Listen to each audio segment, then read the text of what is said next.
প্রথম চেষ্টায় miss timing, তাতে কি মুশফিকের এই পর্যন্ত আসা তো ওই চেষ্টারই ফসল। এদিন অনুশীলনেও দেখা মিলল তেমনটাই। প্রথমবার ভালোমতো টাইমিং না হলেও এরপর যে কয়টা শট খেলেছেন তার প্রত্যেকটাই নিঃসন্দেহে খুঁজে নেবে বাউন্ডারি লাইন।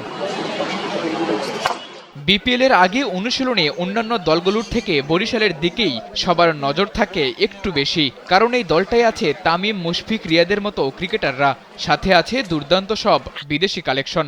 আগের দিন পিকেএসপিতে অনুশীলন করলেও শনিবার বরিশাল অনুশীলন করেছে মিরপুরে, যেখানে মুশফিকের বড় ছক্কা মারার চেষ্টায় নজর কেড়েছে সবার।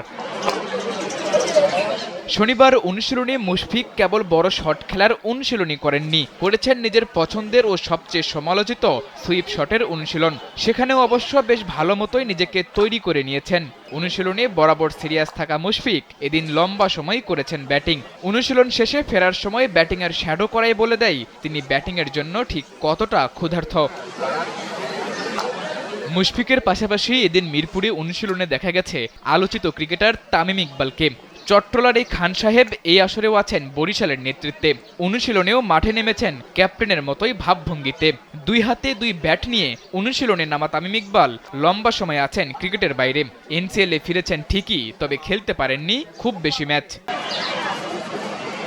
এনসিএলে বেশ ভালো কিছু ইনিংস থাকলেও বিপিএলে প্রতিপক্ষের বিদেশি বোলারদের সামলানোর জন্য চাই আরও বেশি অনুশীলন। তবে মুশফিকুর রহিম অনুশীলনে বড় বড় শট খেলার চেষ্টা করলেও তামিম ইকবাল শুরুতে ছিলেন নিজের ড্রাইভ শটের মধ্যে। অনুশীলনে তামিমের খেলা অসাধারণ সব ড্রাইভ শটগুলো প্রতিপক্ষকে ফাঁকি দিয়ে খুঁজে নিতে পারে বাউন্ডারি লাইন। তামিম, মুশফিক ছাড়াও এদিন মিরপুরে অনুশীলন করেছেন মাহমুদুল্লাহ রিয়াদ ও মোহাম্মদ নবীরা। একদিন বাদে যে তাদের নামতে হবে মাঠের খেলায়। ৩০ ডিসেম্বর উদ্বোধনী ম্যাচে তাদের প্রতিপক্ষ কয়েক মৌসুম পর বিপিএলে আসা রাজশাহীর ফ্রাঞ্চাইজি দুর্বার রাজশাহী। সেই ম্যাচে পূর্ণ শক্তির দলই পাচ্ছেন তামিম ইকবাল। সাদাতুর রাফি, কালবেলা।